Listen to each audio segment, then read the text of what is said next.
Izzy Sintone is one of my students, my graduate assistants, who's been working at the Institute.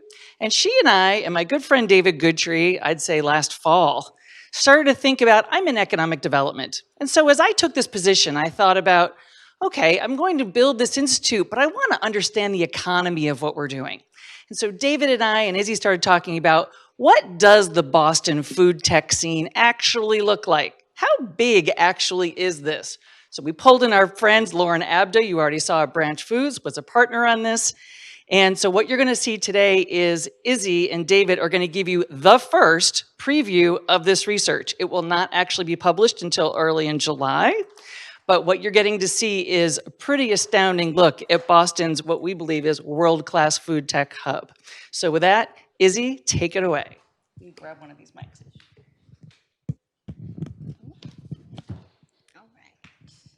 Is this on? Okay, hello everyone. All right, so I'm Izzy, or Isabella. Are my slides gonna be popping up? Well, we'll wait for that. You guys look like me 2 hours into my 3-hour classes right now. Izzy, while they're waiting, I would go, there you go. Oh, we can go. Okay, yeah, so Katie just explained what we were up to, and I'm here to introduce two things to you. First, what is food tech? And then second, how we went about discovering food tech in Greater Boston.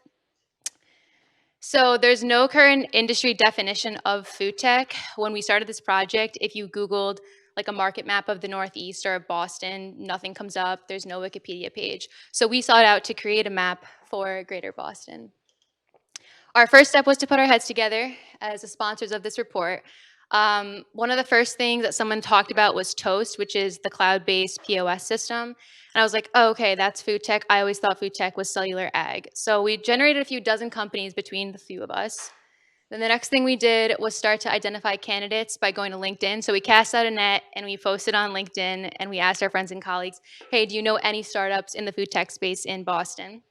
So we got a few more responses. And then we executed our market research.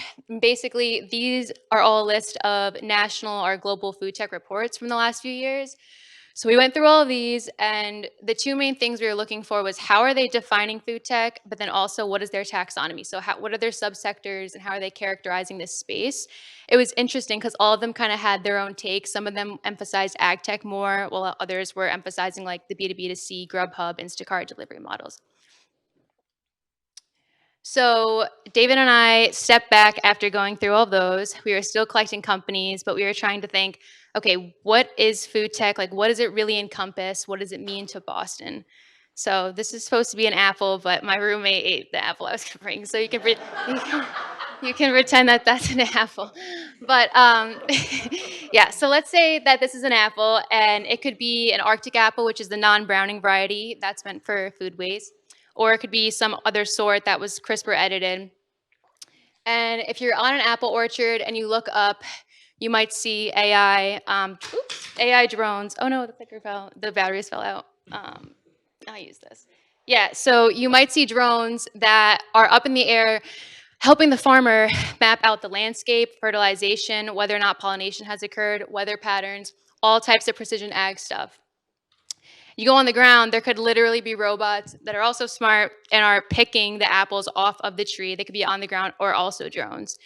And from this apple farm, you're gonna have apples go off to be made into value-added products like cider or applesauce, or maybe they'll go to your grocery store. And on their way there, they'll probably hit some sort of warehouse and also be sorted by robotics. And from working on a farm, Jen's farm at New Entry, on operating a forklift, I can promise you that these robots are more efficient than people are. So yeah, then you might have a personalized nutrition app, and that could measure your biomarkers in your blood or your microbiome and tell you, hey, you need an apple for fiber and vitamin C. And lastly, you might find yourself coming back home, if you're like me, throwing it in a smoothie blender. Maybe it's from Shark Ninja or some other smart appliance. But the key here is that all of these products or services, at the crux of their value proposition is technology. This technology is enhancing the food supply chain. It's improving the food system by making it more efficient, or it's making it more sustainable, or it's improving the health and nutrition. So with that, we went off. We kept collecting companies and more and more and more companies. We went to LinkedIn, Crunchbase, and PitchBook, and here's just some of the data we collected on each company. The key things were what is that tech? Are they serving the food industry? So this does not include like CPG products. Another important thing was how many people are they employing here in Massachusetts? And finally, how much capital have they raised so far? What seed round were they on? So our inclusion criteria included that they needed to solely sell to the food industry or mostly sell to the food industry. Second, they need to be here. If their headquarters are not here in Boston, we could still include them if there was at least 25 Massachusetts employees and if they had a site here. And then finally, we also included all accelerators and universities here that are demonstrating investment in food tech. So we looked at their portfolios, again, not just food system companies, but food tech. So this is us because, like I said, we thought we had something here, but we are really blown away by what we have found. So with that, I'm going to pass this off to the editor of the report, my mentor, who this would not be possible without, David Goodtree.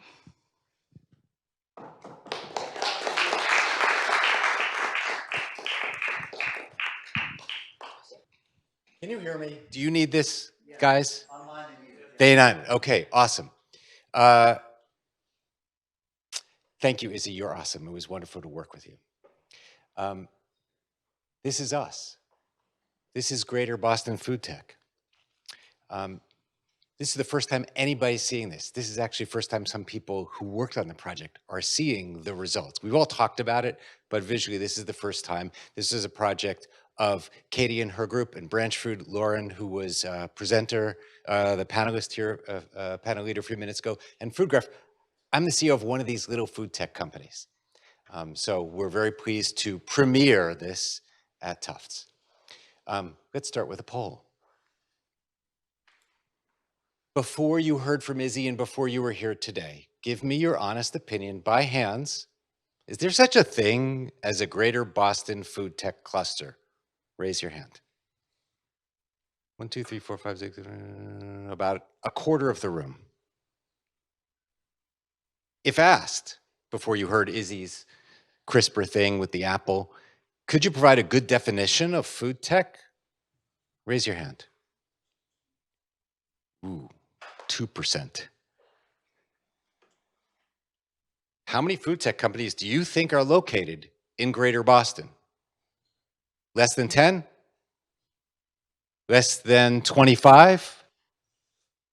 About 10% of the room? Less than 100? And okay, more than 100? Okay, I would say it was pretty well spread between 25 and more than 100. I would say maybe 50 was an average.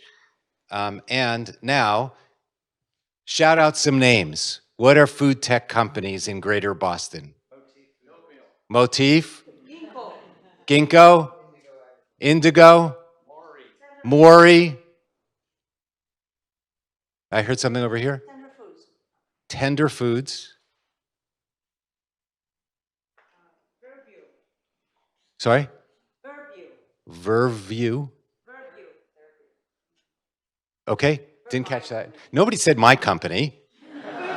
Thank you. Okay, great. My work is cut out. I need to demonstrate to you that there is a Greater Boston Food Tech Cluster and actually give you a working definition, and we'll take this poll at the end. What is food tech? Here's our definition. Digital technologies or hard sciences used in any part of the food industry from production to consumption. Digital technologies is a euphemism for anything related to computers. Software, data, digital, hardware. It's the technology inside anything in the food industry value chain or hard sciences, biochem. Basic definition, but that's a good definition. Greater Boston Food Tech is a world-class, multi-billion-dollar industry cluster offering tech-based goods and services across the food value chain. So it's not the food product, it's the technology behind the food product or behind any part of the value chain. This is us. Of course, alternative proteins, restaurant point-of-sale systems, renewable energy, delivery robots, food testing, robotics in warehouses.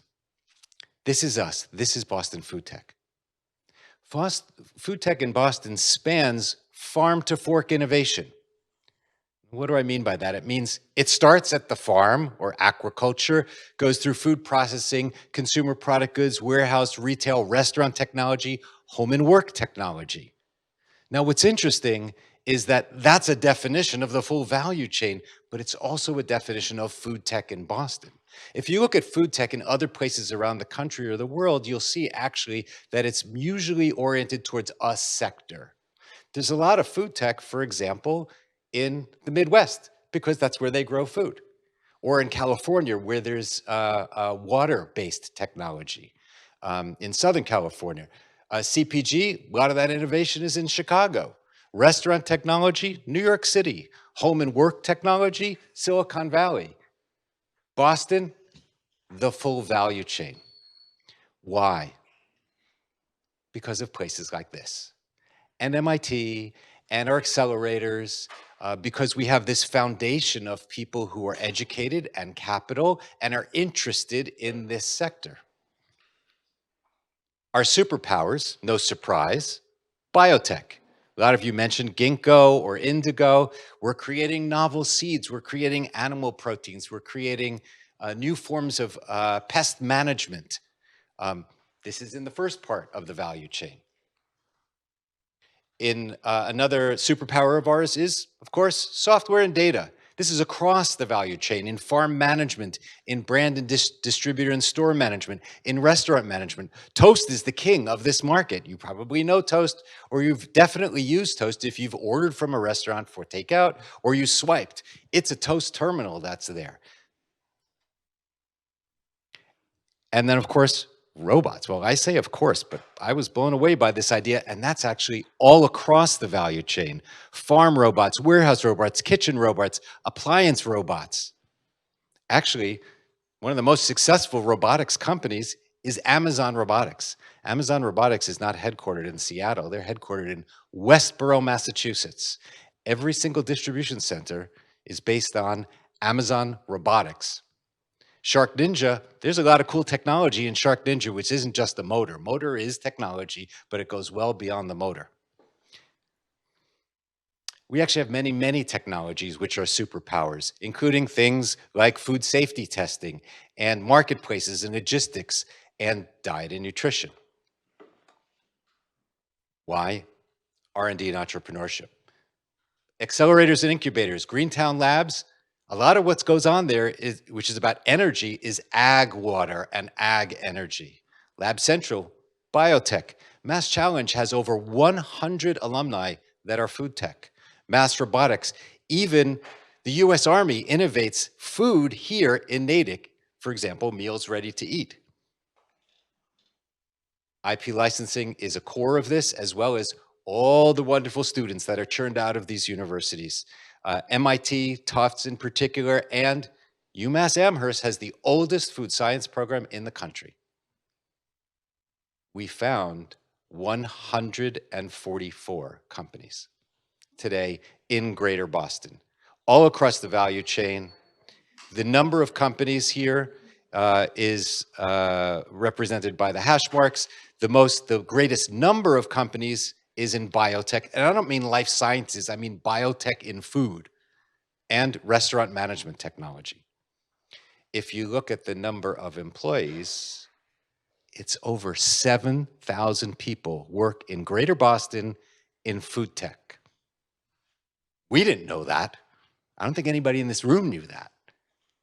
I don't think the government knows that. I don't think anybody knows that. This is happening. It's real, and it's large.